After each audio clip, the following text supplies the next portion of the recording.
le christianisme moderne ou le christianisme contemporain. Le premier chapitre est intitulé « C'est quoi le christianisme moderne ?» Le deuxième chapitre, le désavantage d'être dans le christianisme moderne ou d'être dans le christianisme contemporain. Bien-aimés, souvent, chacun de nous, ou encore plusieurs personnes disent souvent, je suis chrétien. Je suis dans le christianisme. C'est ce que nous disons souvent. Mais il faut que nous sachions qu'il y a sur cette terre, depuis il y a de cela, depuis le 19e siècle jusqu'à aujourd'hui, au 20e, au 21e siècle, il y a un christianisme qui est apparu au milieu de l'Église qu'on appelle le christianisme moderne. Et beaucoup de personnes ne le connaissent pas. Beaucoup de personnes n'aperçoivent pas. Beaucoup sont aveugles, ils ne se rendent pas compte de la présence de ce christianisme. Ils confondent les deux. Avant donc que je ne parle de ce que c'est que le christianisme moderne, parlons d'abord, définissons d'abord ce qu'on appelle le véritable christianisme. Le véritable christianisme est une relation entre Jésus-Christ et ceux qui l'invoquent et qui l'adorent en esprit et en vérité. Cela veut dire ceux qui l'invoquent et l'adorent avec l'aide du Saint-Esprit. Ce christianisme, il est fondé sur la foi en Jésus-Christ. Il y a donc un véritable christianisme que Jésus nous a laissé. Et déjà, ce mot christianisme est rattaché au nom du Christ Jésus. C'est pourquoi on appelle christianisme. On voudrait ici dire que ces personnes qui sont dans la religion ou encore dans cette révélation du christianisme, ce sont ceux qui appartiennent à Jésus-Christ. C'est ce qu'on veut dire. Donc c'est un nom qui est rallié au nom du Christ Jésus. Mais il faut qu'on sache que Satan a toujours fait la contrefaçon de ce que Jésus fait, afin de contrecarrer son plan. Mais est-ce qu'il réussira? Non, il ne réussira pas. Parce que peu importe les plans que Satan fera pour contrecarrer les plans de Jésus en tant que Dieu, il ne pourra pas les contrecarrer. Il pourra bouleverser certaines choses, il pourra retrancher de ce plan certaines personnes, mais il ne pourra pas empêcher ce plan de Dieu de s'accomplir. Donc, c'est quoi donc, comme je venais de le dire, le véritable christianisme est une relation et non une religion. Amen. Je veux que vous me compreniez très bien. Le véritable christianisme n'est pas une religion, c'est une relation entre deux personnes, entre Dieu et la personne qui croit en Jésus-Christ et qui adore Jésus-Christ avec l'aide du Saint-Esprit. Cette personne ou ces personnes-là composent le christianisme. Alléluia. Donc, si quelqu'un te dit le christianisme est une religion, qu'on lui dit que ce n'est pas le christianisme que moi je connais ou que moi je suis fidèle. Le christianisme dont je suis fidèle est une relation, ce n'est pas une religion. Donc c'est une relation qu'un être humain qui croit en Dieu à travers Jésus-Christ, invoque Dieu à travers Jésus, adore Dieu à travers Jésus, et cela avec l'aide de l'Esprit de Jésus qu'on appelle le Saint-Esprit. C'est pour cela que Jésus avait dit dans ses évangiles, l'évangile de Jean, chapitre 4, au verset 22, 3 à 24, lorsqu'il dit que ceux qui adorent Dieu l'adorent en esprit et en vérité. Que l'heure est arrivée où Dieu, ici, recherche les véritables adorateurs. Et que ces adorateurs sont ceux qui adorent Dieu en esprit et en vérité. Amen. Cherchons 23 à 24, il est écrit, j'ai bien dit, le livre de Jean, chapitre 4, verset 23 à 24. Je cite, il est écrit, mais l'heure vient, et c'est maintenant, où les vrais adorateurs adoreront le Père en esprit et en vérité. Car ce sont de tels adorateurs que le Père recherche. Dieu est esprit et il faut que ceux qui l'adorent en esprit et en vérité. Voici donc, bien-aimés, les références qui parlent du véritable christianisme. Alléluia. Donc, ce n'est pas une question de religion, mais c'est une question de relation. Avoir une relation avec Dieu. Et pour avoir cette relation avec Dieu, il faut que tu crois en Jésus. C'est pourquoi nous avons dit que ce christianisme est fondé sur la foi en Jésus-Christ. Et toujours, on a une référence qui nous l'atteste, Jean chapitre 1 au verset 12 à 13, qui nous dit ceci. Il nous dit, mais à tous ceux qui l'ont reçu et à tous ceux qui ont cru en elle, elle a donné le pouvoir de devenir enfants de Dieu.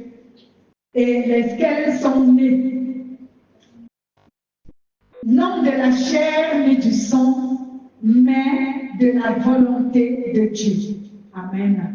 Lesquels sont nés, non de la chair ni du sang, ni de la volonté de l'être humain, mais de la volonté de Dieu. Donc, voici donc le véritable christianisme. Et c'est la fondation ou le fondement de ce christianisme est la foi en Jésus. Par contre, il y a une différence entre le christianisme moderne ou encore le christianisme contemporain et le véritable christianisme. Le christianisme moderne est une religion. Tu vois, vous voyez, ce n'est plus une relation. Lorsqu'on parle du christianisme moderne, on parle du christianisme qui est devenu une religion. Une religion de qui? De l'Antichrist, fondée sur l'illusion, fondée sur les dogmes, fondée sur la tromperie, fondée sur le confort terrestre.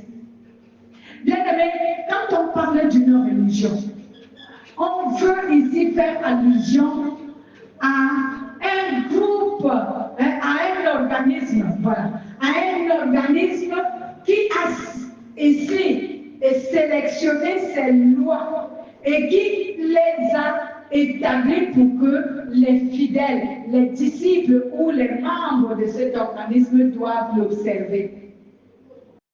Ils observent les ordonnances, ils observent les règles qui ont été établies. Et ces religions sont souvent, ou encore j'aimerais dire, ces règles sont souvent établies par les êtres humains. À la différence du véritable christianisme, le véritable christianisme, celui qui a établi les lois, les dogmes, les règles, les principes, les ordonnances, les commandements que nous suivons, ce n'est pas un être humain, c'est Dieu. Par contre, le christianisme moderne, ce qui est observé, ces dogmes qui sont observés, ces mensonges qui sont observés, cette illusion qu'on enseigne, cette tromperie, ce confort terrestre qu'on enseigne a été établi par les humains. Amen. Et ce christianisme moderne, il Il a inondé le monde et beaucoup de chrétiens, beaucoup de personnes ne le discernent pas, bien-aimés. Ils ne discernent pas ce christianisme. Nous voyons aujourd'hui l'illusion dans les églises, l'illusion partout dans les endroits dits être les maisons spirituelles, les maisons où l'on invoque Dieu. Il y a l'illusion. On pratique certains dogmes qui ne sont pas de Dieu.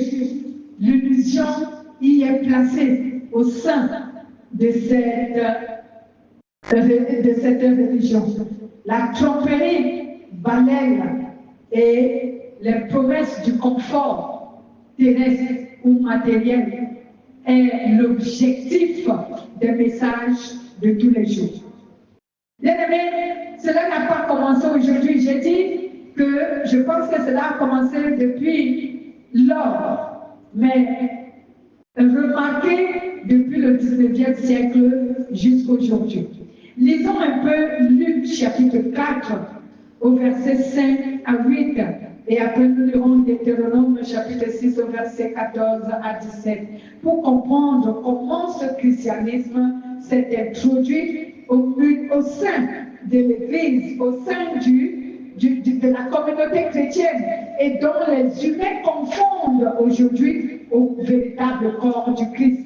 Donc les humains confondent au véritable christianisme alors que celui-là n'est qu'une branche de l'Antichrist qui s'est introduite au milieu de l'Église des saints. Luc chapitre 4, nous lisons à partir du verset 5 jusqu'au verset, je disais, 8. Lisez donc si vous êtes à la page. Luc 4. Oui, Luc chapitre 4, verset 5 à 8. Okay. Le diable l'emmena plus haut, lui montra en un instant tous les royaumes du monde, et lui dit, je te donnerai tout ce pouvoir et la gloire de ces royaumes, car elle m'a été remise, et je la donne à qui je veux. Je la donne à qui je veux, comme si cela lui appartenait. Si donc tu te prosternes devant moi, elle sera tout à toi. Jésus lui répondit, il est écrit, tu adoreras le Seigneur ton Dieu, et à lui seul tu rendras un culte. Amen. Amen. Le diable l'emmena plus haut, lui montrant en un instant tous les royaumes du monde et lui dit, je te donnerai tout ce pouvoir et la gloire de ces royaumes, car elle m'a été remise. Qui lui a remis? Est-ce que vous connaissez qui lui a remis toute cette gloire? Ce sont les humains. À partir du moment où Adam et Ève se sont soumis au péché, en obéissant à la parole de Satan, en obéissant à la proposition que Satan leur a fait de manger le fruit et de désobéir à la volonté de Dieu, à partir de cet instant, l'être humain a légué tout ce que Dieu lui a donné à Satan, pouvoir et gloire. Voici donc ce qu'il confirme ici en disant, car elle m'a été remise. Ce n'est pas Dieu qui lui a remis cela. Alléluia. Mais ce sont les humains. Les humains ont donné leur héritage à Satan. Il dit, je la donne à qui je veux. Et c'est ça, alors, le christianisme contemporain. Le christianisme contemporain promet. Il promet ce confort matériel, financier, richesse à ses fidèles, à ses disciples. Et c'est de là que est axée leur prédication, leur exhortation, leur encouragement, leur prêche. Ils ne prêchent que sur cela. Bien-aimés, le christianisme moderne est une religion de l'Antichrist fondée sur l'illusion, sur le dogme mensonger, sur la tromperie et sur la promesse du confort matériel et terrestre. Lisons également Deutéronome 6, 14, 17. Deutéronome. Le livre de Deutéronome, c'est l'Ancien Testament bien-aimé. Deutéronome, chapitre 6, au verset 14 à 17. Il est écrit, je cite, « Vous ne vous allierez pas à d'autres dieux, d'entre les dieux des peuples qui sont autour de vous, car l'Éternel, ton Dieu, est un Dieu jaloux au milieu de toi. La colère de l'Éternel, ton Dieu, s'enflammerait contre toi, et il t'exterminerait de la surface du sol. Vous ne tenterez pas l'Éternel, votre Dieu, comme vous l'avez tenté à Massa, mais vous observerez bien les commandements de l'Éternel, votre Dieu, les déclarations et les prescriptions qu'il vous a recommandées. Alléluia. Voici sur quoi est basé le christianisme contemporain. Bien-aimé, c'est une illusion. C'est une religion qui illusionne ses fidèles. C'est une religion qui illusionne ses membres, qui les trompe et qui leur enseigne des dogmes mensongers, des dogmes démoniaques et qui leur assure du confort terrestre. Par contre, qu'est-ce que le véritable christianisme nous assure? Il nous assure la vie éternelle, n'est-ce pas? Le christianisme moderne, lui, il assure le confort matériel, richesse financière à ses fidèles, alors que le christianisme véritable que Jésus nous a amené assure la vie éternelle. Vous voyez la nuance, vous voyez la différence entre les deux. Donc, je vous donne aujourd'hui certains secrets pour que vous puissiez discerner lorsque vous écoutez des prédications, lorsque vous voyez les églises aujourd'hui.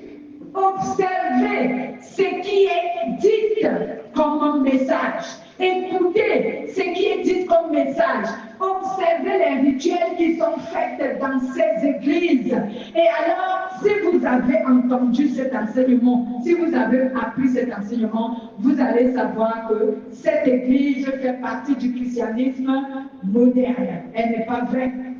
Cette autre église fait partie du christianisme véritable. Vous allez le discerner. Alléluia. Parce que dans le christianisme contemporain, qu'on appelle le christianisme moderne, il n'y a que l'illusion.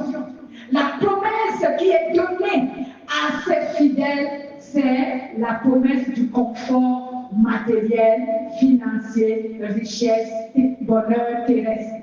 C'est ce qu'on parle beaucoup plus. C'est sur cela qu'on encourage beaucoup plus les fidèles. On ne les encourage pas à obéir à l'Éternel, à marcher dans la vérité, à rechercher la vérité, à se sanctifier. Non, on les encourage à rechercher la réussite, le bonheur, la délivrance. Je ne sais de quoi très souvent la délivrance des démons, la délivrance, on leur fait savoir même que leurs parents sont des sorciers, ils les ont bloqués. Si leur vie ne marche pas, c'est à cause de leurs parents. On ne leur fait pas savoir que c'est à cause de votre péché que vous êtes bloqués. On ne leur fait pas savoir que c'est à cause de votre caractère mauvais que vous n'arrivez pas à garder une femme ou un homme. On ne leur enseigne pas que c'est pour cela que vous n'êtes pas mariés. C'est pour cela que vous n'avez pas un travail, parce que vous avez un mauvais comportement, un mauvais caractère.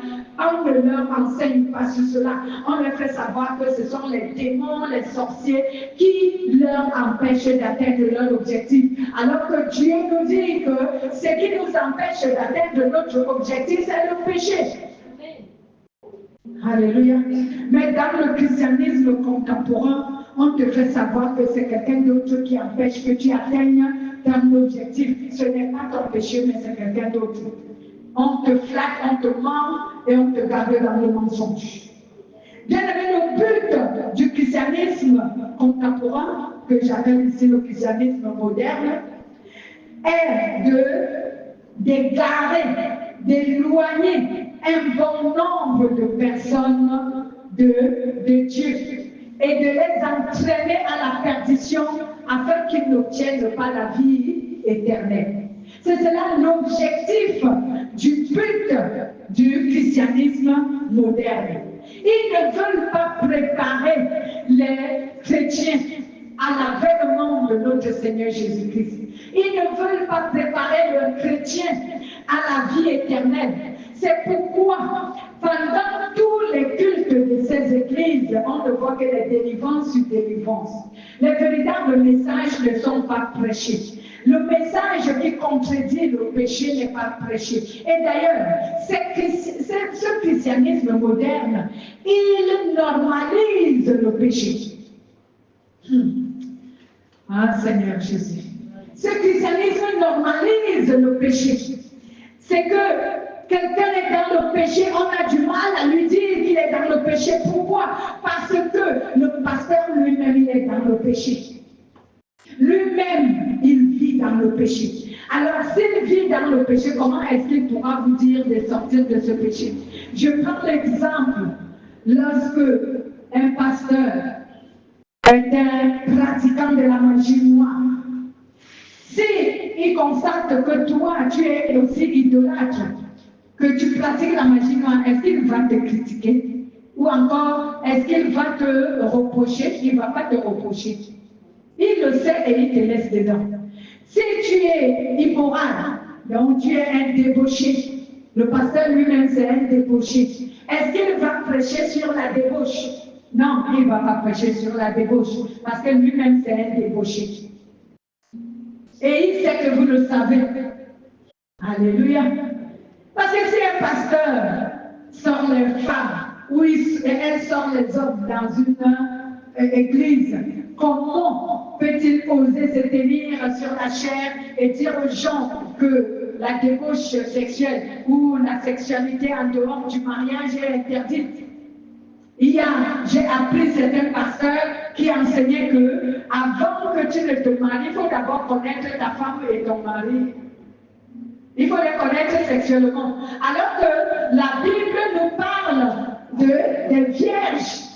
Les vierges hommes et les vierges femmes. Donc avant que toi et ton mari vous vous mariez, il faut que vous restiez vierges jusqu'au mariage. Mais eux, ils ont dit qu'avant le mariage, il faut d'abord connaître la sexualité avec ton partenaire.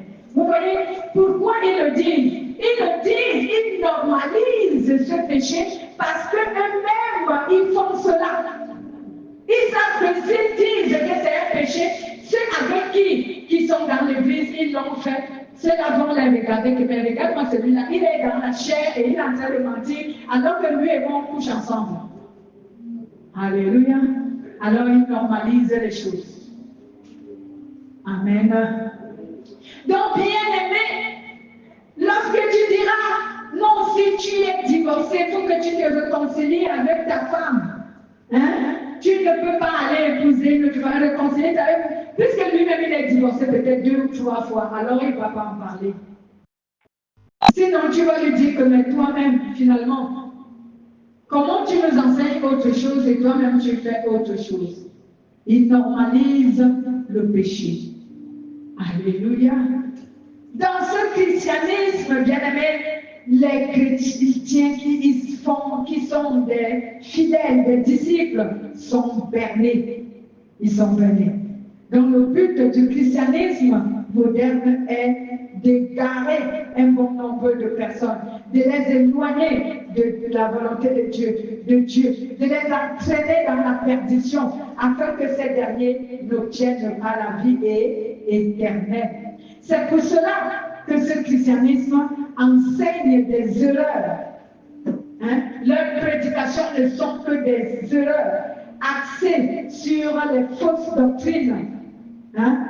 Ils enseignent les fausses doctrines, ils enseignent les hérésies, ils normalisent le péché, ils introduisent au sein de leur culte les rituels démoniaques et sataniques et ils promettent le bonheur à leurs fidèles, à leurs disciples. Le christianisme moderne. Bien-aimés, lorsque vous entendez l'Antichrist aujourd'hui, beaucoup de gens peuvent se dire, ah mais moi je ne suis pas dans une église de l'Antichrist, je suis dans l'église de Jésus. Pourquoi? Parce qu'ils n'ont pas encore appris à comprendre ce que nous parlons aujourd'hui, qu'il y a un christianisme moderne qui s'est vraiment infiltré dans l'église de Jésus. Alléluia. Où les femmes, par exemple, on ne met plus l'accent sur les vêtements de la femme. On ne met plus l'accent sur les vêtements, hein, la tenue de l'homme ou de la femme. J'avais dit ici une fois, je pense que certaines personnes, heureusement, beaucoup ont du mal à m'envoyer des messages parce qu'ils savent que ce que je dis est vrai. Donc, il y a très peu de commentaires qui se font sur notre chaîne. J'avais dit que même les hommes doivent changer d'habillement. Tous les chrétiens, femmes, hommes, doivent s'habiller décemment. Amen. On voit les chrétiens hommes aujourd'hui, ils ont les pantalons serrés et ils pensent qu'ils sont bien habillés. Le pantalon dessine lui aussi tout son corps. Et il se dit que parce qu'il est un homme, il a le droit de s'habiller comme ça. Jésus n'a pas porté de pantalon. Jésus a porté les tuniques. Alors s'il faut, bien aimé, commencer à sensibiliser, même les hommes ne s'habillent pas bien. Il faut qu'eux aussi reviennent à la source et s'habiller correctement et décemment. Ils disent que les vestes et les pantalons sont leurs vêtements. Qui a établi ça que c'est leurs vêtements? C'est Jésus. Et Jésus n'a pas porté de pantalon. Les apôtres n'ont pas porté de pantalon. Alléluia. Tous avaient des tuniques. Retournons au véritable habillement, les tuniques. Si tu es un homme et tu te lèves un jour, tu dis habillement femme et je te vois en pantalon, je vais te dire que tu n'as pas le droit d'en porter parce que ce n'est pas Jésus qui a défini que c'est ton habillement. Alléluia. Regarde-les, ils ont tout modifié. Tout est modifié. Les pantalons sont serrés, les vestes sont slimées. Que si la personne gonfle comme ça, ça peut même se déchirer. Et il dit qu'il lui, il est bien habillé. Nous tous, femmes, hommes, on doit retourner à l'habillement, aux vêtements décents, qui ne sont pas séduisants et qui glorifient Jésus. Alléluia. Et on laisse dans l'église contemporaine, dans le christianisme contemporain, tu vois quelqu'un entrer avec la longue talon, robe serrée. Bien aimé, les mèches qui touchent les fesses. Le décor est bien fait. Tu vas où? À un carnaval ou tu vas à l'église? Ça, c'est pas bien habillé. À ce moment-là, tu n'es pas bien habillé, bien-aimé.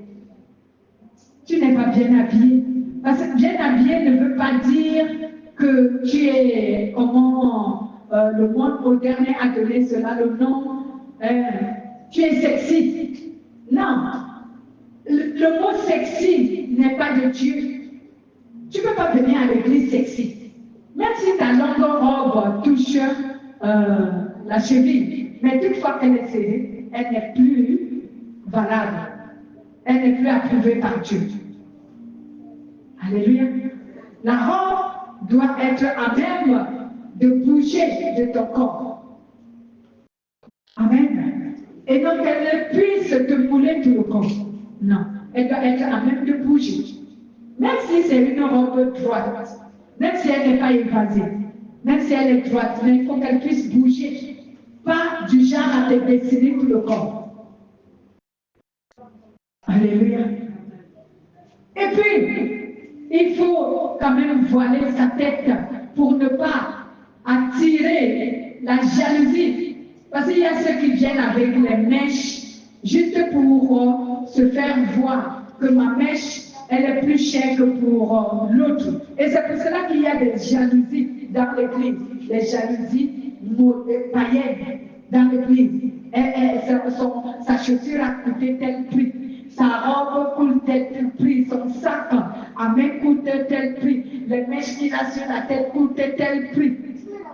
Tout ça, c'est la modernisation, c'est le monde. C'est le monde, bien-aimé. On ne vient pas à l'église pour être attiré. Mettez-vous debout, vous qui dormez derrière. On ne vient pas à l'église pour séduire. On ne vient pas à l'église pour paraître plus riche, plus meilleur que les autres. On vient à l'église pour communier ensemble et nous accorder dans la prière pour demander à Dieu des choses que nous avons besoin et l'honorer comme il se doit. Il nous a dit, là où 2 ou 3 sont rassemblés à mon nom, je suis au milieu d'eux. Et si 2 ou 3 s'accordent sur la terre et demandent quelque chose à mon Père, il leur accordera cela. Maintenant, toi, tu viens. Toi et moi, on n'est plus d'accord parce que je commence à être jalouse de ton sac, de tes chaussures, de ta robe. Hein? Est-ce que toi et moi, on sera encore d'accord quand on va prier? On ne sera plus d'accord. Donc, ce qui veut dire que notre temps que nous sommes en train de passer là à l'église est inutile. Parce qu'en esprit, on n'est pas d'accord. On ne s'accorde pas. Il y a déjà la jalousie qui s'est opposée au milieu de nous. Alléluia. Et asseyez-vous bien.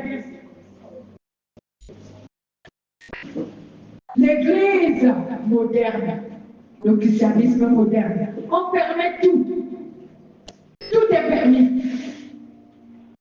On ne reproche pas, on ne sensibilise pas, on ne discipline pas.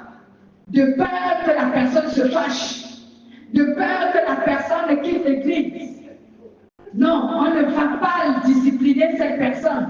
Sinon, elle va quitter l'église et le montant d'argent qui entre à la caisse va diminuer. Oui, exactement, c'est le sponsor officiel de l'église. Il ne faut pas lui dire n'importe quoi, sinon il va quitter l'église. Le christianisme moderne. C'est ça aujourd'hui. Il ne faut pas blesser les gens. Non, non, non, non, non. Il faut leur dire ce qu'ils veulent entendre. C'est pour cela que je dis que les enseignements sont fausses. Ce sont les faux enseignements, les fausses doctrines. Le péché est devenu quelque chose de normal. On tolère. On dit que oh, Dieu est amour.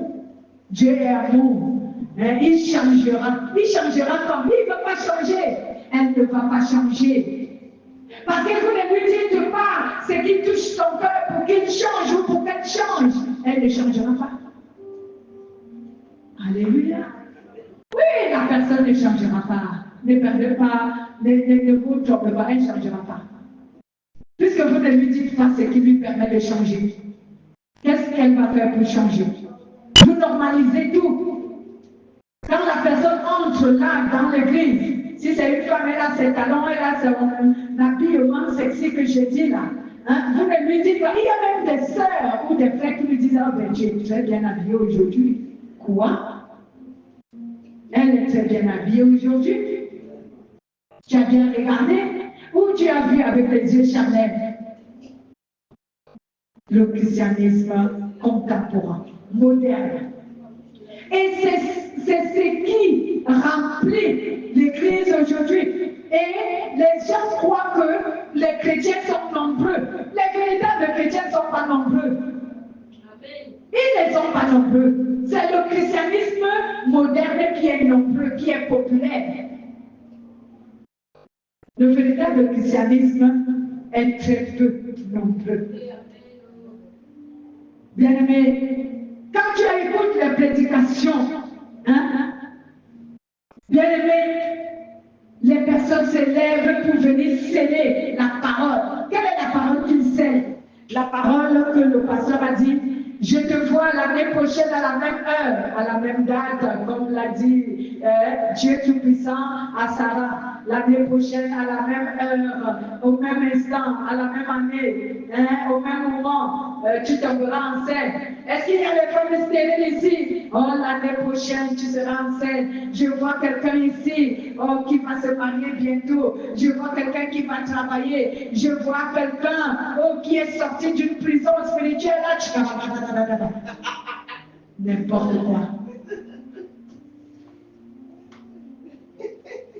Et là, l'église est remplie à flot. L'église est remplie, il n'y a même pas de place. Pourquoi? Parce que le message erroné est en train de consoler les humains dans le péché.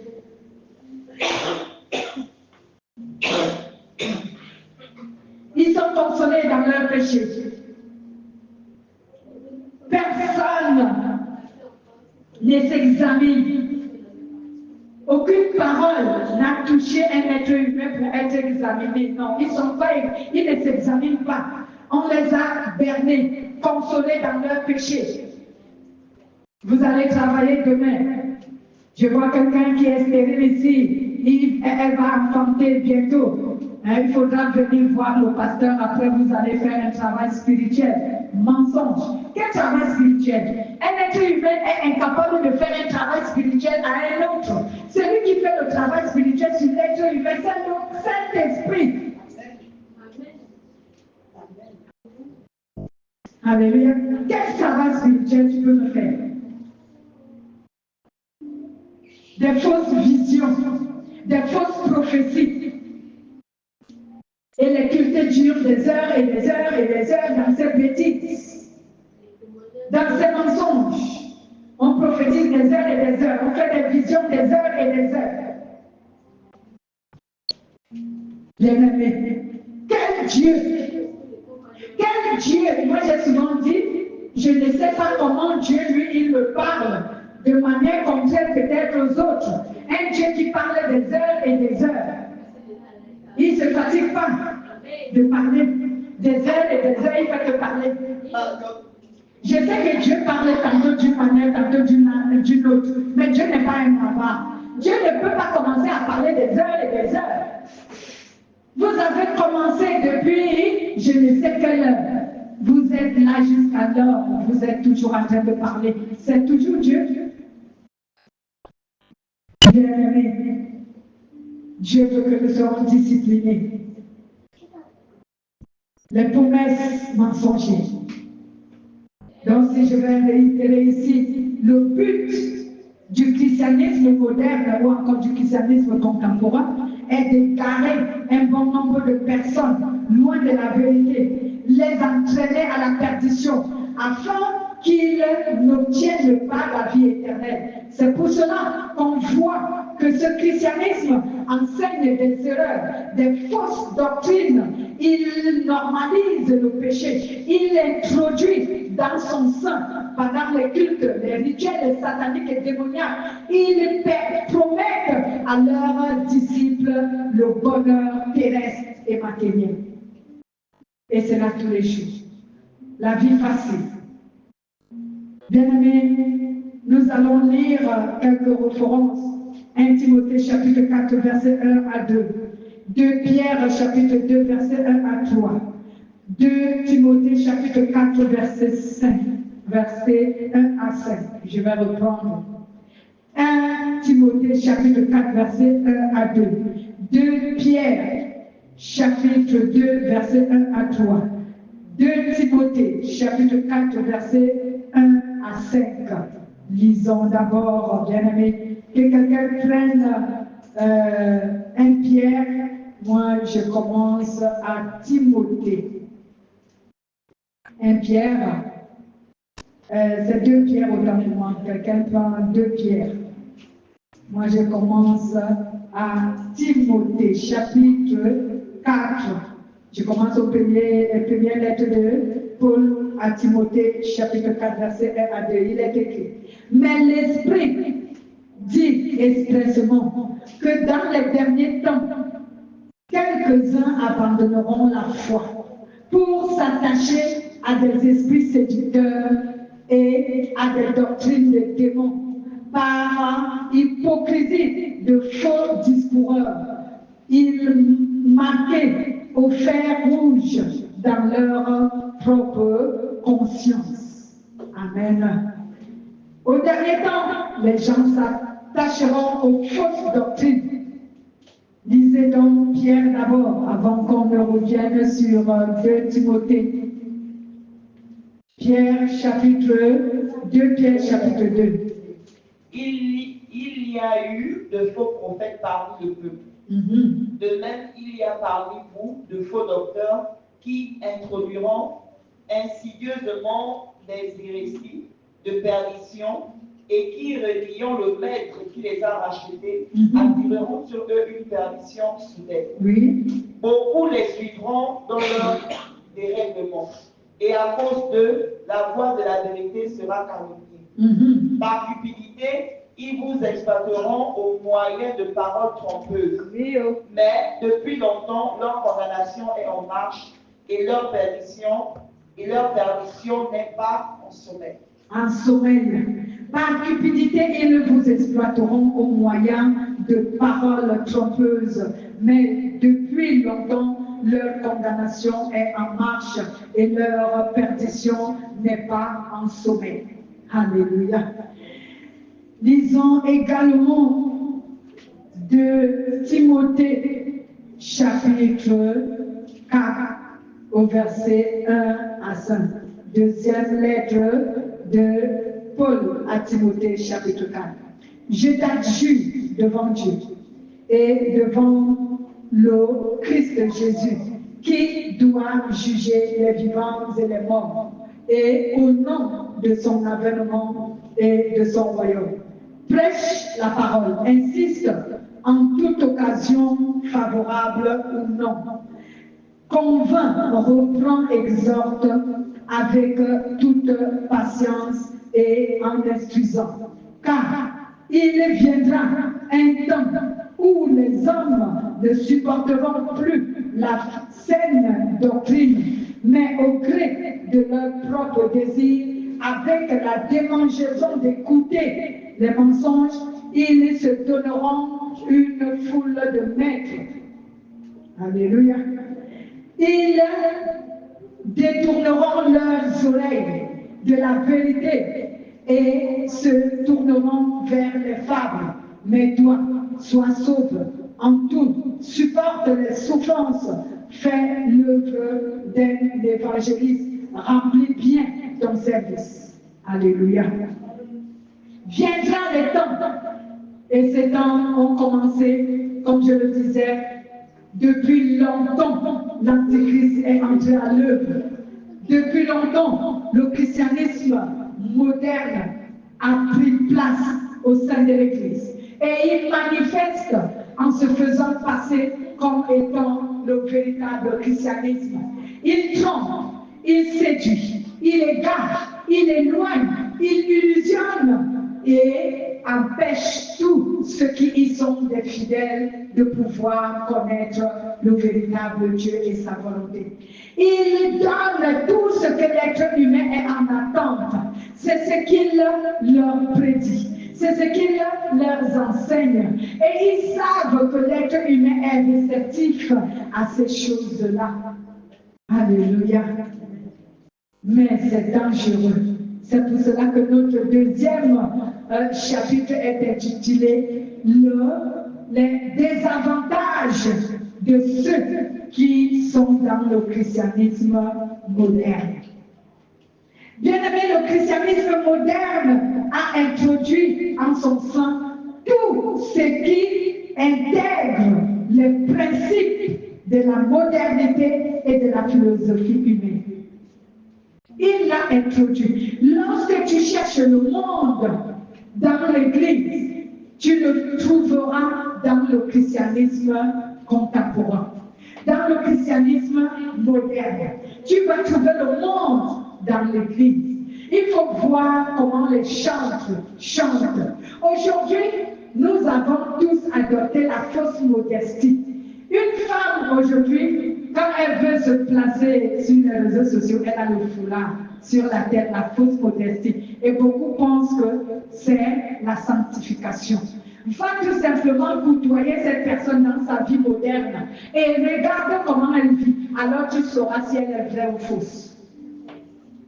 La Bible déclare qu'on reconnaît chaque arbre à ses fruits, n'est-ce pas? Oui, ce que nous faisons paraître sur les réseaux sociaux, c'est autre chose. Tout le monde peut se voiler la tête. Hein? Toute femme peut se voiler la tête pour ne pas être jugée publiquement sur les réseaux sociaux. Mais si tu veux la connaître, va voir sa vie individuelle, hein, sa vie sociale. Alors tu sauras si elle marche vraiment dans la vérité. Il est trop facile de parler, mais va voir si c'est aussi la même chose de mettre en pratique ce que tu enseignes. Alléluia. Aujourd'hui, il y a les bons parleurs. Pourquoi? Parce qu'aujourd'hui, les réseaux sociaux nous ont donné cette opportunité. Tout le monde y va pour déposer sa connaissance ou alors son inspiration. Mais ce sont ceux qui nous côtoient qui savent si nous marchons selon la volonté de Dieu, si nous observons ce que nous disons. Alléluia. Il faut donc reconnaître qu'il y a tellement de séducteurs aujourd'hui sur ces réseaux sociaux. C'est pourquoi, bien-aimé, lorsque tu écoutes une personne, elle peut bien parler. Mais si tu crois à ce qu'elle dit, sans voir l'onction qu'elle manifeste, cela veut dire sa vie personnelle, bien-aimé, tu es en train de supporter autre chose que tu ne connais pas l'origine. C'est pourquoi le livre de Jean, deuxième livre de Jean, chapitre 7, il y a qu'un seul chapitre, versets 7 à 11 nous dit ceci, il nous donne des conseils. Je vais lire ce livre de Jean, le deuxième livre de Jean, cela veut dire deuxième épître de Jean envoyé aux églises. Il n'y a qu'un seul chapitre, on commence au verset 7 jusqu'au verset 11. La Bible nous dit, car dans le monde sont entrés plusieurs séducteurs qui ne confessent pas Jésus, venu dans la chair. Voilà le séducteur et l'antichrist. Prenez garde à vous-même afin de ne pas perdre le fruit de notre travail, mais de recevoir une pleine récompense. Quiconque va plus loin et ne demeure pas dans la doctrine du Christ n'a pas Dieu. Celui qui demeure dans la doctrine a le Père et le Fils. Si quelqu'un vient à vous et n'apporte pas cette doctrine, ne le recevez pas dans votre maison et ne lui dites pas salut, car celui qui lui dit salut participe à ses mauvaises œuvres. Est-ce que vous avez compris? Aujourd'hui, les gens embrassent n'importe quelle prédication sur les réseaux sociaux. Ils publient n'importe quelle prédication sur les réseaux sociaux. Est-ce que tu connais cette personne? Tu connais sa vie? Tu connais par quelle inspiration il a donné cet enseignement? Est-ce que tu connais l'esprit qui l'a animé? La Bible déclare qu'aujourd'hui, les loups sont déguisés en agneaux. Alléluia. Même à travers la parole d'une personne prêchée, il peut se déguiser en agneau, alors que derrière c'est un loup. Il faut aller chercher les fruits pour voir si c'est vraiment un agneau et que ce n'est pas un loup. La Bible nous dit dans le livre de Corinthiens, hein, l'apôtre Paul nous dit que même Satan se déguise en ange de lumière. Et en plus, ses serviteurs aussi se déguisent en ange de lumière. Donc quelqu'un peut bien parler sur les réseaux sociaux, mais est-ce que ce qu'il a dit, c'est ce qu'il vit? Est-ce que c'est ce qu'ils pratiquent? Alléluia. Aujourd'hui, il y a tous les vendeurs d'illusions parce que nous cherchons les followers, les likes, les vues et d'autres même qui sont renumérés de ces choses. Au moins, ceux qui n'ont pas de rémunération.